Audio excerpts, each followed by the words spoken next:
శ్రీగణేశాయ నమః. శ్రీ సరస్వత్యై నమః. శ్రీపాదవల్లభ నరసింహ సరస్వతి. శ్రీ గురుదత్తాత్రేయాయ నమః. శ్రీ గణపతి సచ్చిదానంద సద్గురుభ్యో నమః. శ్రీ గణపతి సచ్చిదానంద 43వ అధ్యాయం కొనసాగుతోంది. ఇలా జరుగుతూ ఉండగా 1982లో స్వామీజీ సుప్రభాతం క్యాసెట్ సంగీత స్టూడియోలో తయారైంది. ఆ సందర్భంలో ప్రసిద్ధ సినీ సంగీత దర్శకుడు ఎం రంగారావు గారు స్వామీజీ భక్తుడయ్యాడు. స్వామీజీ ఈయనకు ప్రమాదకరమైన ఆపరేషన్ నుంచి రక్షించారు కూడా. ఈయన మీదే అనుగ్రహం వల్ల ఈయన బ్యాక్గ్రౌండ్ సంగీత సారథ్యంలో కొన్ని పాటలు స్టూడియోలో రికార్డు చేయడానికి అంగీకరించారు స్వామీజీ. ఈ 1982లోనే విదేశాల నుంచి మొట్టమొదటి క్యాసియో ఆశ్రమానికి వచ్చింది. బహుశా స్వామీజీ భక్తి ప్రచార విధానంలో ఒక ప్రధానమైన మార్పుకి ఇది సూచనో ఏమో. ఇది వచ్చిన దగ్గర నుంచి సితార్ వాడటం తగ్గించేశారు స్వామీజీ. అంతేకాదు, ఒకరోజు సాయంత్రం తమ వద్ద ఉన్న హార్మోనీలను, తబలాలను, వీణలను, వయలిన్లను, సితార్లను, మరికొన్ని పురాతన వాద్యాలను, కొన్ని కోట్ల రామనామ పుస్తకాలను, కొన్ని అపురూపమైన తాళగ్రంథాలను తీసుకుని కావేరీ నదికి వెళ్లారు స్వామీజీ. ఆశ్చర్యపోయి చూస్తున్న ఆశ్రమ బాలకుల సమక్షంలో తీసుకువెళ్లినవి ఒక్కొక్కటి ఆ నదీ తరంగాలకు సమర్పించారు స్వామీజీ. ఆ వస్తువులు వెంటనే మునిగిపోకుండా కొంత దూరం నీళ్లలో తేలి వెళ్ళి అక్కడ మునిగిపోయాయో అంతర్ధానం అయ్యాయో తెలియకుండా అయిపోయింది.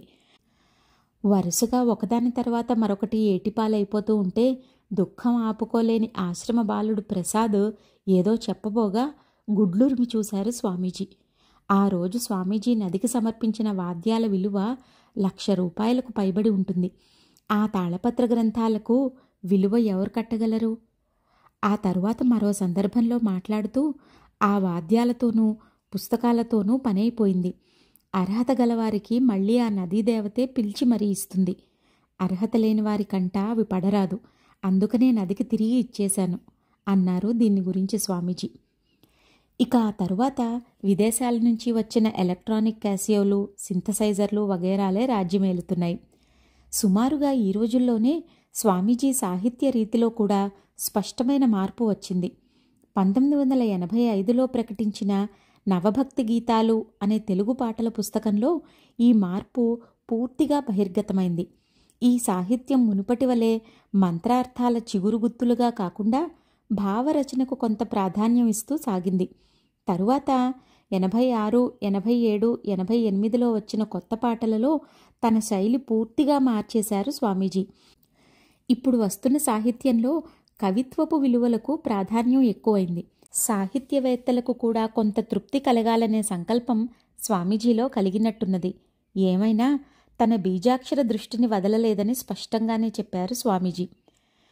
ఈ 1982 ప్రాంతం నుంచే వంత పాడే పిల్లలకు వంత తర్ఫీదు ఇచ్చే పద్ధతి కూడా కొంత మారక తప్పలేదు. స్టూడియో రికార్డింగ్లు ఇవ్వాలి కదా. అందువల్ల పాట రాగం ముందుగానే కూర్చుకుని విడిగా పిల్లలకు శిక్షణ ఇచ్చి అప్పుడు వేదికకు రావటం జరుగుతుంది.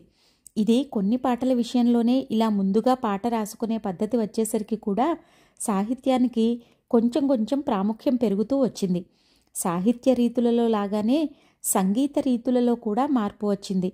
1987, 88లలో విదేశాలలో జరిగిన 8 వాద్య సంగీత కచేరీలే ఇందుకు నిదర్శనం. ఇది ప్రధానంగా ధ్యాన సాధనకై ఏర్పడిన సంగీతమే అయినా, వీటి ఉపప్రయోజనం వ్యాధి నివారణే అయినా, ఈ కచేరీలలో విద్వత్పరమైన దృష్టి కొంత కనిపిస్తుంది. ఏది ఏమైనా స్వామీజీకి సాహిత్యం కన్నా సంగీతమే ప్రధానమైనది. ఆ సంగీతాన్ని ధ్యాన వైద్యాల సాధనంగా వాడగలగటమే అందుకు ప్రధాన కారణం. మానవుల శారీరక మానసిక ప్రవృత్తులకు మూల కారణం నాడీమండలాల స్పందనలే. ఎక్కడ స్పందన ఉందో అక్కడ నాదం ఉంది. అలాగే ఎక్కడ నాదం ఉందో అక్కడ స్పందన ఉంది. ట్యూనింగ్ ఫోర్కును కదిలిస్తే నాదం వస్తోంది. అలాగే నాదం ద్వారా కదలికను పుట్టించవచ్చు. ఇదే నాద చికిత్సకు మూల సిద్ధాంతం. చక్కని నాదాలను ఆలకించటం ద్వారా గాయకుడు తనలో మంచి నాడీ స్పందనలను ఉద్భవింపచేసుకోవడమే కాక శ్రోతల నాడులలో కూడా మంచి స్పందనలను ప్రేరేపించగలడు. దీనిని ఆచరణలో పెట్టేందుకు మాత్రం రాగాల, రాగాధిదేవతల, రాగ సమయాల విజ్ఞానం అధికంగా ఉండాలి. ప్రకృతిలోని ప్రతి అణువు, ప్రతి గోళం నియమిత వేగంతో స్పందిస్తోంది. అంటే అవి నియమిత నాదాలను వెలారుస్తున్నాయన్నమాట. కనుక గోళగతుల స్థితులను బట్టి కాలానుగుణంగా ప్రకృతిలో కొన్ని ప్రత్యేక రాగాలు సహజ సిద్ధంగా ఆవిష్కరింపబడుతూ ఉంటాయి. గాయకుడు గానం చేసే రాగాలు ఈ ప్రకృతి సిద్ధ నాదాలకు అనుగుణంగా ఉండాలి. అందుకనే రాగాలను ఉదయ రాగాలని, సాయం రాగాలని, రాత్రి రాగాలని ఇలా అనేక విధాలుగా సంగీత శాస్త్రం విభజించింది. ఈ సంగీత తత్వాల సారం తెలిసిన స్వామీజీ ఈ రాగాల వల్ల జనించే స్పందనలు ఏ ఏ రోగాలపై ప్రభావం చూపుతాయో పరిశోధించి నిర్ణయించారు. ఉదాహరణకు మలయమారుత రాగం ఏకాగ్రతకు మంచిదట, వకుళాభరణం చర్మవ్యాధులను నయం చేస్తుందట, హంసానంది రోగనివారక శక్తిని వృద్ధి చేస్తుందట. ఇలా కొన్ని వందల నిర్ణయాలు ఆచరణ రూపంగా చేశారు స్వామీజీ. కొన్ని రాగాలు గాత్రంలోనూ, కొన్ని రాగాలు వాద్యాలలోనూ విశేషంగా ఫలితాలనిస్తాయని స్వామీజీ నిర్ణయించారు. ఇలా అనేక అపూర్వ విధానాలకు నిలయమైన స్వామీజీ సంగీత ప్రక్రియ విదేశాల వారి పరిశోధనలకు గురై వారి విశేష ఆదరానికి పాత్రమైంది. క్రమంగా వైద్య ధ్యాన కచేరీ అనే పేరుతో కేవలం నాద కచేరీలు 1987లో విదేశాలలో ప్రారంభమైనాయి. ఇవి ప్రధానంగా సింథసైజర్పై సాగుతూ ఉంటాయి. శివరంజని రాగంలోని ఫాలభూతిలకలోచన వంటి రాగాలు హీలింగ్ రాగా అనే పేరుతో ఆ దేశాలలో బాగా ప్రసిద్ధికెక్కాయి. క్రమంగా ఆ కచేరీలు మన దేశంలో కూడా జరిగి సంగీత లోకంలో సంచలనం సృష్టిస్తున్నాయి.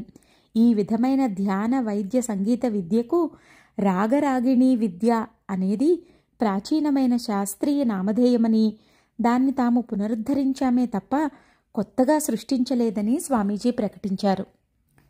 స్వామీజీ సంగీతానికి ఒక స్వతంత్రమైన మార్గం ఉన్నది. నిజానికి స్వామీజీ పాడేది గాని, వాద్యాలపై వాయించేది గాని శాస్త్రీయ సంగీతమే. అందులోనూ రాగాలకు, రాగాది దేవతలకు, గ్రహాలకు, నాడులకు, తదధిపతులకు, చక్రాలకు, వాటి స్పందనలకు గల సమన్వయం ఏమిటో సమగ్రంగా దర్శించే స్వచ్ఛమైన శాస్త్రీయ బాణి స్వామీజీది. కానీ ఆయన బాణి ఆయన సొంతందే. త్యాగరాజుది, రామదాసుది, క్షేత్రయ్యది, అన్నమయ్యది, జయదేవుడిది, కృష్ణలీలా తరంగాలది శాస్త్రీయ సంగీతమే అయినా ఒక్కొక్కరు ఒక్కొక్క మార్గాన్ని, ఒక్కొక్క మూసను, ఒక్కొక్క స్వీయ ముద్రను సృష్టించగలిగారు. ఒక గీతం వినగానే ఇది వీరి కీర్తన అని చెప్పగలం. అలాంటి ఆత్మీయతా ముద్ర వారి సంగీతంలోని ప్రతి సంగతిలోనూ విస్పష్టంగా భాసిస్తూ ఉంటుంది. అందుకనే వాళ్ళు స్రష్టలయ్యారు, మార్గదర్శులయ్యారు. అలాగే సంగీతంలో స్వామీజీకి ఒక స్వంత పోకడ ఉంది. అనితర సాధ్యమైన, భగవద్విషయకార్తి నిర్భరమైన, రసస్పందకమైన సొంత బాణి ఉంది. ఆయన ఒక అపూర్వ సంగీత సంప్రదాయ స్రష్ట. ఇంతకు మించిన విశేషం ఆ సంగీతంలోని ధ్యానాన్ని నిలబెట్టే గుణం. మచిలీపట్నం యోగి రాజారావు గారికి సమాధి సిద్ధికై కొన్ని ప్రత్యేక క్యాసెట్లు ఇచ్చారు స్వామీజీ. మరో యోగ సాధకుడు కందర్ప శివరామకృష్ణ గారికి కూడా ఇలాంటి క్యాసెట్ ఒకటిచ్చారు స్వామీజీ. అయితే ఈ క్యాసెట్లు 10 మందిలో కూర్చుని వినరాదని వీటి నియమం. విదేశాల కచేరీ క్యాసెట్లన్నీ బహిరంగంగా వింటూనే ధ్యానం కోసం ప్రయత్నించదగ్గవి. హాలెండ్ దేశంలో స్వామీజీ ప్రకటించిన సెలెస్టియల్ మెసేజ్ అనే క్యాసెట్ ఒకే ఒక రోజులో 60,000 కాపీలు అమ్మకమైందంటే ఆ నాదశక్తికి వేరే రుజువేమి కావాలి? స్వామీజీ పాటలలోని మరో ముఖ్యమైన గుణం రోగ నివారణ శక్తి. ఇందుకు ఉదాహరణలు కోకొల్లలుగా ఉన్నాయి. వెనుకటి అధ్యాయాల్లో కొన్ని వచ్చాయి కూడా. కానీ ప్రస్ఫుటంగా కనిపించే మరో ఉదాహరణ చెప్పుకుందాం. మద్రాసులో రిచర్డ్సన్ అండ్ క్రూడాస్ లిమిటెడ్ అనే పెద్ద ఇంజనీరింగ్ కంపెనీలో జనరల్ మేనేజర్గా పనిచేస్తున్న హెచ్వి కృష్ణస్వామి గారు బెంగుళూరులోని విశ్వనాథం గారి సోదరుడు. ఈయన కూడా ఎప్పటినుంచో స్వామీజీ భక్తుడు. 1976లో స్వామీజీ 2వ ఎల్పి రికార్డు ఇచ్చినప్పుడు మద్రాసులో దానికి కావలసిన ఏర్పాట్లన్నీ ఈయనే చేశాడు. తల్లిని చూసిపోదామని ఒకసారి బెంగుళూరు వచ్చిన కృష్ణస్వామి గారికి ఆ రోజు ఉదయం 9 గంటల ప్రాంతంలో వస్తువులు రెండు రెండుగా కనిపించసాగాయి. ఇదేమిటా అనుకుంటూ ఉండగా గొంతులో ఏదో బాధ మొదలై మాట సరిగా రావటం మానేసింది. లేచి నుంచోబోతే తూలుడు రాసాగింది. పిడుగుబడ్డట్టుగా వచ్చిన ఈ లక్షణాలను చూసి మొదట్లో కొంతసేపు ధైర్యంగానే ఉన్నా క్రమంగా ఇవి పెరుగుతూ ఉండడం వల్ల చివరికి వైద్యుడి దగ్గరకు పోక తప్పలేదు.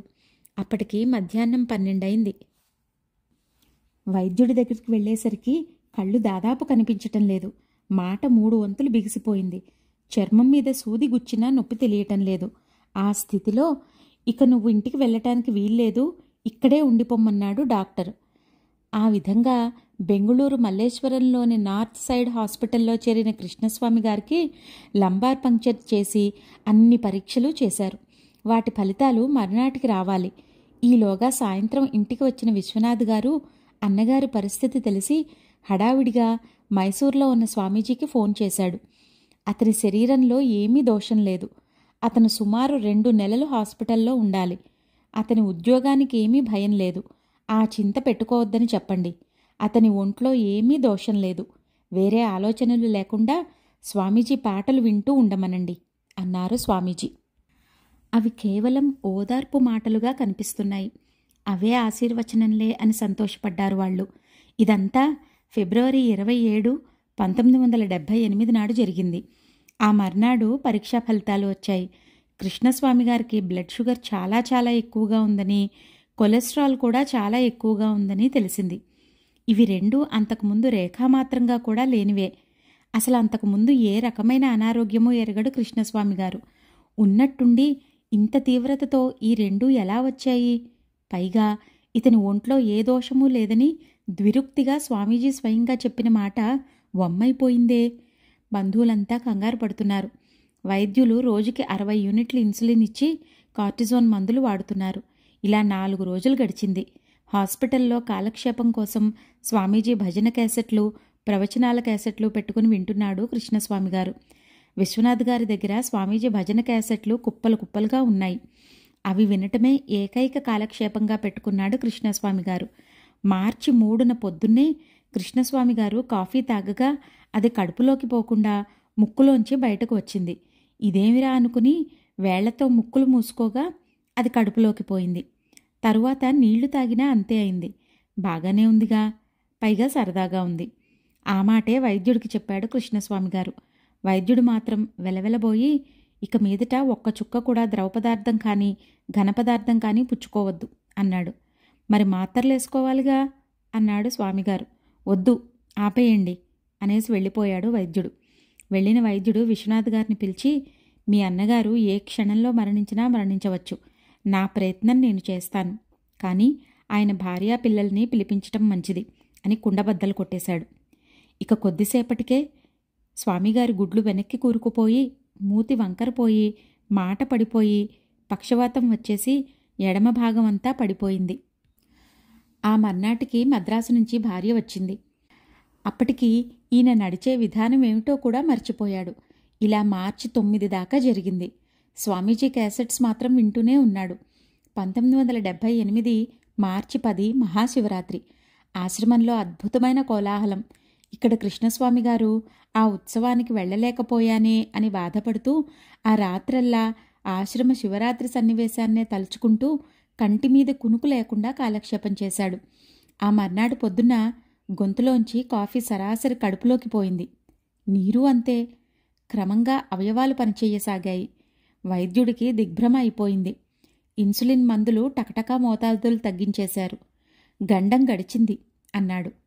క్రమంగా కృష్ణస్వామి గారు నడక అభ్యాసం చేస్తున్నాడు. 1 వారం గడిచింది. ఒక రోజున ఎవరో తలుపు కొట్టారు. భార్య వెళ్ళి తలుపు తీసింది. ఎదురుగా స్వామీజీ ఉన్నారు. కేవలం కృష్ణస్వామి గారిని చూడటానికి మైసూరు నుంచి సరాసరి హాస్పిటల్కు వచ్చారు స్వామీజీ. అప్పటికి ఉన్న పరిస్థితి చెప్పి, కొంచెం మెరుగవుతోంది, కానీ గొంతు వస్తుందో రాదో అంటున్నారు వైద్యులు అన్నది కృష్ణస్వామి గారి భార్య. కృష్ణస్వామి ఎల్పీ రికార్డు చేయించి నా గొంతును శాశ్వతం చేయించాడు. అతని గొంతు ఎలా పోతుంది? ఒకవేళ పోతే నా గొంతు అతనికిస్తాను అన్నారు స్వామీజీ బల్లగుద్దుతూ. స్వామీజీ వచ్చి ఆశీర్వదించినందుకు సంతోషించారు అందరూ. కృష్ణస్వామి గారు కోలుకుంటున్నాడు. ఈలోగా మరికొందరు పెద్ద వైద్యులు వచ్చి మరిన్ని పరీక్షలు జరిపారు. చివరికి ఈయనకు వచ్చిన వ్యాధి ఏమిటన్న విషయంలో తమ అభిప్రాయం మార్చుకుని ఈ వ్యాధి జీబీఎస్ అంటే గ్లేన్బరీ సిండ్రోమ్ అని నిర్ణయించారు. వ్యాధి పేరేమైతేనేమి కృష్ణస్వామి గారిని ఇంటికి పంపేసరికి 2 నెలలు దాటింది. మే 3న ఇంటికి పంపుతూ మరో నెల బెంగుళూరులోనే ఉండి తరచూ కనిపించమన్నారు. జూన్ నాటికి పూర్తిగా స్వాస్థ్యం చిక్కింది కృష్ణస్వామి గారికి. అప్పుడు చదువుకున్నవాడు, వైజ్ఞానిక దృష్టి ఉన్నవాడు కనుక తనకు వచ్చిన వ్యాధి వివరాలేమిటో చెప్పమని వైద్యుణ్ణి అడిగాడు. వైద్యుడు చెప్పిన వివరాలు ఆశ్చర్యకరంగా ఉన్నాయి. మీకు వచ్చిన వ్యాధి పేరు జీబీఎస్ అంటారు. దీన్ని సామాన్యంగా నరాల పక్షవాతం, న్యూరలాజికల్ పెరాలిటిక్ స్ట్రోక్ అంటారు. ఇది ఒక వైరస్ ఇన్ఫెక్షన్. ఇది ఒక తుఫాన్ వంటిది. నిమిషాల్లో వస్తుంది, తుడిచిపెట్టేస్తుంది, పోతుంది. దానికి ముందు సూచనలేమీ ఉండవు. మీరు మొదటి రోజు మరో 3 గంటలు ఆలస్యంగా వచ్చి ఉంటే అసలు మీ కథ మిగిలి ఉండేది కాదు. కోమా స్థితి వచ్చేది. ఈ జీబీఎస్ వల్ల మీ మెదడులోంచి కళ్లకు, ఇతర భాగాలకు వ్యాపిస్తున్న సున్నితమైన నరాలు దెబ్బతిన్నాయి. దానివల్ల మీ 2 కళ్ళు విడివిడిగా పనిచేసి 2 రూపాలను చూపించాయి. ఇక 4 రోజులయ్యాక మీ గొంతులోని ఆహారనాళం శ్వాసనాళంతో అతుక్కుపోయింది. అందువల్ల తాగిన పదార్థాలు ముక్కులోకి వస్తున్నాయి. ముక్కు మూస్తే అవి లోపలికి పోతున్నాయని మీరు సంతోషించారు. కానీ అవి శ్వాసనాళం ద్వారా లోపలికి పోతున్నాయి. అందువల్ల ఏ క్షణంలో అయినా శ్వాసనాళం పూడుకుపోయి శ్వాస ఆగిపోవచ్చు. అందువల్ల ఏమీ తాగొద్దు, తినద్దు అన్నాను. మిమ్మల్ని కంగారు పెట్టరాదని ఈ వివరాలు అప్పుడు చెప్పలేదు. దానికి వైద్యం లేదు. ఒకవేళ ఊపిరి ఆగిపోతే ప్రాణం కోసం ప్రయత్నించేందుకు వెంటిలేటర్ సిద్ధం చేశాను. అంతే నేను చేయగలిగింది. ఇక మీ పక్షవాతం వల్ల అన్నీ కాకపోయినా కొన్ని అవయవాలు తిరిగి రావని మేమంతా అనుకున్నాం. మీరు అదృష్టవంతులు. 11వ రోజున ఆహారనాళం, శ్వాసనాళం వాటంతట అవే విడిపడ్డాయి. ఎందుకు విడిపడ్డాయో పరమాత్మకు తెలియాలి. ఈ వైరస్ మీకెలా వచ్చిందో తెలీదు. దీనివల్ల మీ శరీరంలో లేని జబ్బులు మీకు వచ్చాయి. ఏమైనా మీరు అదృష్టవంతులు. వైద్యుడు చెప్పిన మాటలు విన్నాక కృష్ణస్వామి గారు రెండింతలు ఆశ్చర్యపడ్డాడు. ఒకటి తన రోగ తీవ్రతకు, ఇక రెండోది అతని శరీరంలో ఏ దోషమూ లేదు అని స్వామీజీ చెప్పిన మాటలో ఇంత అర్థం ఉందా అని. స్వామీజీ ఏది చెప్పినా ఇంత లోతుగా ఉంటుందన్నమాట. అయితే ఉద్యోగానికి భయం లేదు అని స్వామీజీ ఎందుకు చెప్పినట్టు? ఈ మాట అనుకుంటూనే మద్రాసు వెళ్ళి డ్యూటీలో చేరబోయేసరికి ఆ సంస్థ చైర్మన్ అండ్ మేనేజింగ్ డైరెక్టర్ ఇంతకాలం జబ్బుపడి వచ్చాడు. ఈయన చెయ్యాల్సింది ఉన్నత స్థాయి పని. పైగా ఈయనకు ప్రమోషన్ ఒకటి ఇవ్వవలసి ఉంది.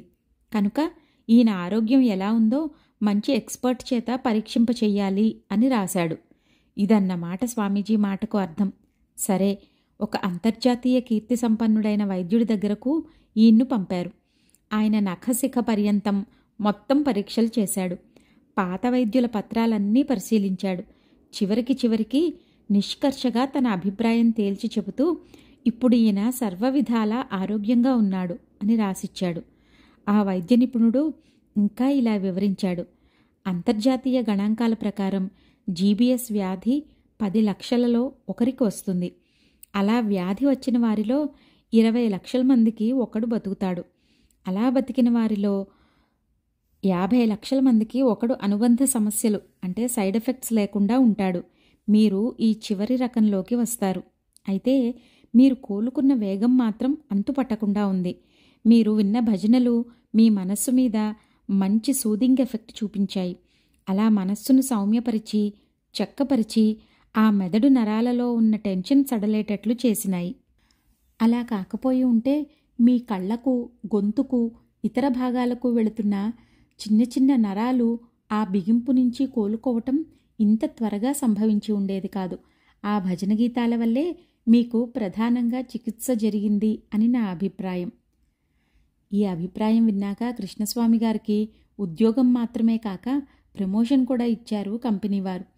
వైద్య నిపుణులు స్వామీజీ వాక్యాలకు పరోక్షంగా వ్యాఖ్యానం చెప్పగలిగారు. బాగానే ఉంది. కానీ అసలు మొట్టమొదటి రోజునే స్వామీజీ ఈ మాటలు ఎలా చెప్పగలిగారు? ఈ ప్రశ్నకు ఏ నిపుణుడు సమాధానం చెబుతాడు? స్వామీజీ సంగీతానికి ఆ అంతర్జాతీయ ప్రసిద్ధుడైన వైద్య నిపుణుడిచ్చిన విశ్లేషణ కన్నా వైజ్ఞానికమైన విశ్లేషణ మనకెక్కడ దొరుకుతుంది? కానీ ఇదే రాగాన్ని, ఇదే పాటను ఇతరులు పాడితే రాని శక్తి స్వామీజీ గొంతుతో పాడినప్పుడు, అది క్యాసెట్లలోకి ఎక్కినప్పుడు కూడా ఎలా ఉద్భవిస్తోంది? ఇది కూడా వైజ్ఞానికులు ఆలోచించవలసిన విషయమే. బెంగుళూరు విశ్వనాథం గారి విషయంలో జరిగిన ఒక సంఘటన తెలుసుకుంటే ఈ ప్రశ్నకు ఒక రకమైన జవాబు మనకు దొరుకుతుంది. విశ్వనాథం గారి మద్యపానం అలవాటును 1974లోనే మాన్పించారు స్వామీజీ. కానీ ఈ 80-81 ప్రాంతంలో పూర్వాభ్యాసం మళ్లీ గుంజిపారేసింది. దురభ్యాసాల బలం అలా ఉంటుంది మరి. ప్రతి శనివారం మైసూరు వెళుతూనే ఉన్నాడు. స్వామీజీకి తెలియకుండా మిగిలిన రోజుల్లో తాగుతున్నాడు. ఇలా 3 నెలలు గడిచింది. స్వామీజీ జన్మదినోత్సవం వచ్చింది. ఆ శనివారం మధ్యాహ్నం ఆశ్రమానికి బయలుదేరాలనుకుని కూడా కొంచెం బద్ధకంగా ఉండి రేపు పొద్దున్నే పోదాన్లే అని ఆగాడు. కానీ తెల్లవారుజామున 5 గంటలకు ఒక వాంతయింది. అలా క్రమంగా 40-50 వాంతులైనాయి. వరుసగా ఆ వాంతులు చేసుకునేటప్పుడు ఈయన అరిచే అరుపులు దెయ్యాల పెడబొబ్బలులాగా ఉన్నాయి. ఇంట్లో అందరూ భయపడుతున్నారు. వైద్యాలు సాగుతున్నాయి. మధ్యాహ్నం 1 గంట ఉంటుంది. నోరు బిగుసుకుపోయింది. కళ్ళు వేళ్లాడిపోయాయి. అప్పటికి వీరబ్బాయి ప్రసాదు మైసూరు ఆశ్రమంలోనే ఉంటున్నాడు. ఫోన్ చేసి చెప్పవచ్చు. కానీ ఆ సమయానికి ఆశ్రమంలో స్వామీజీ పీఠారోహణం చేస్తూ ఉంటారు. అక్కడ అంతులేని ఆనందోత్సాహపు సందడిగా ఉంటుంది. ఆ సమయంలో స్వామీజీని చికాకు పెట్టడం ఇష్టం లేక ఇంట్లో వాళ్ళు ఫోన్ కూడా చేయలేదు.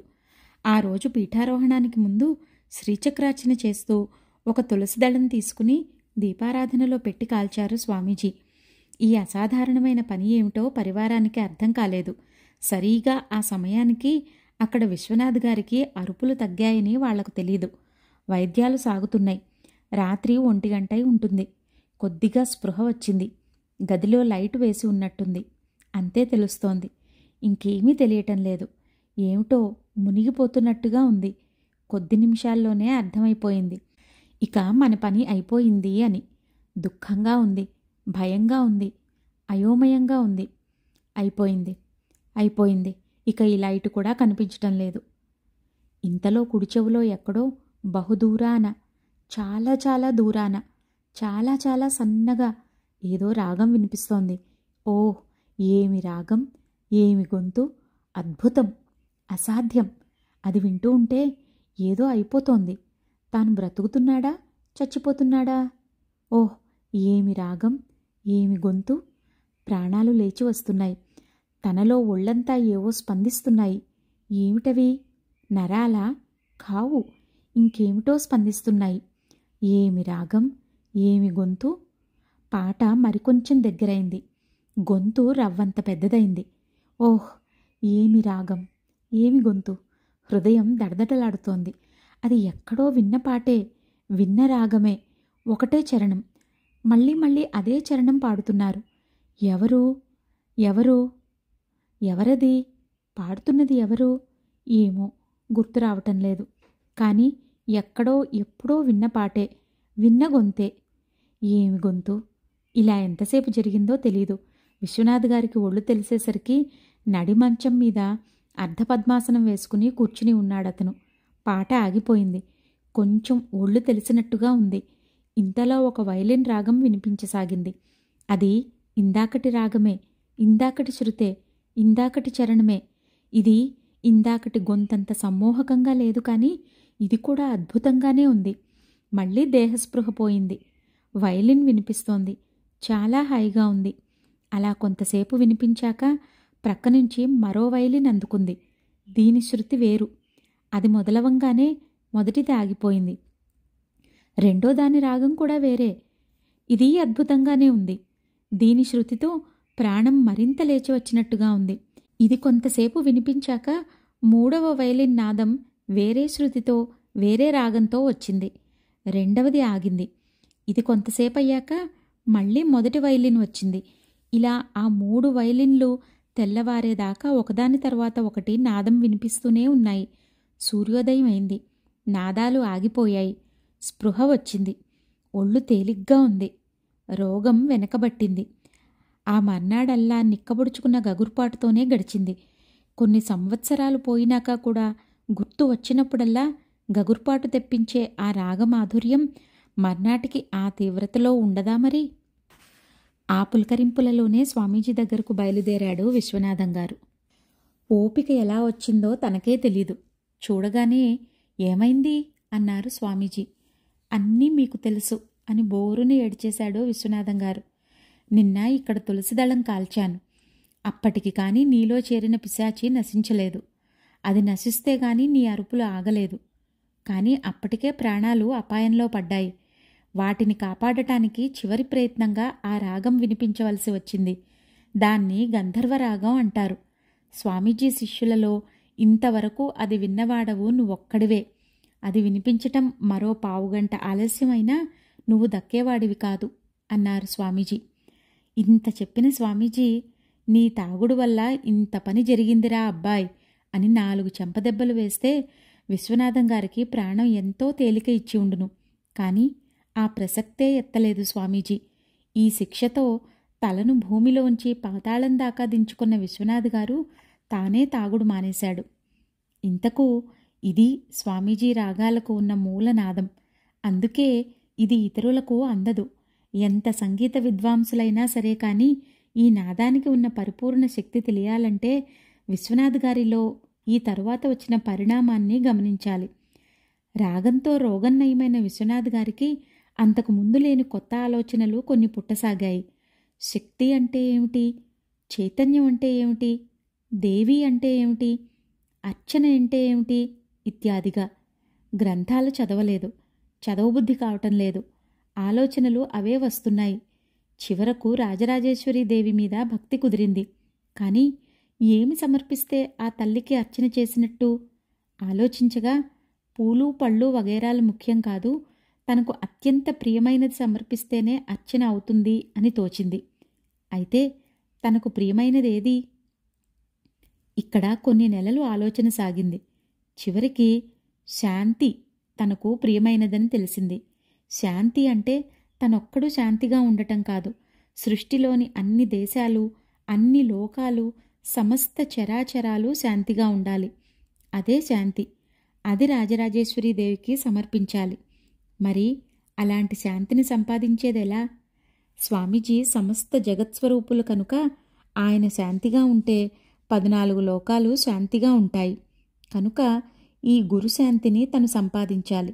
అంటే స్వామీజీ శాంతిగా ఉండటానికి ఏమి చేయగలడో అదల్లా చేసి గురుశాంతిని సంపాదించి దాన్ని అమ్మకు సమర్పించాలి.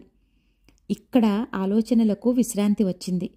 ఇక గురుశాంతి జీవితానికి ఏకైక చింతన, ఏకైక లక్ష్యమూ అయ్యింది.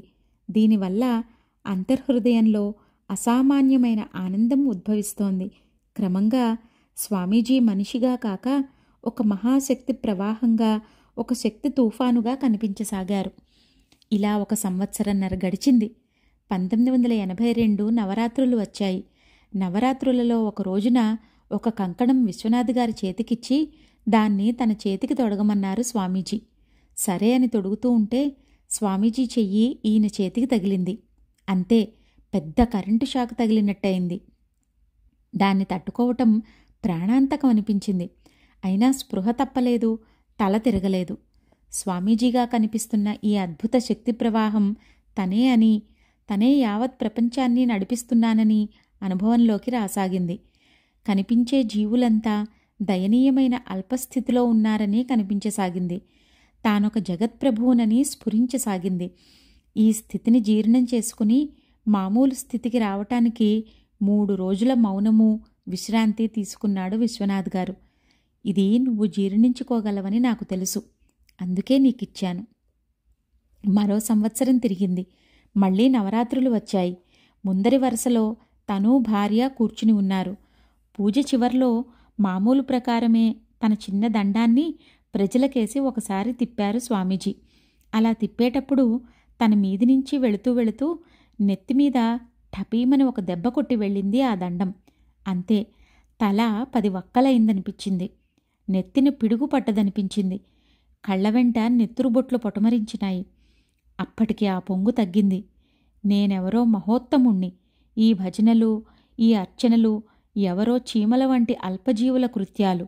వీటితో నాకు పనిలేదు. నాకు కావలసింది విశ్వశాంతి, అంటే గురుశాంతి అనిపించసాగింది.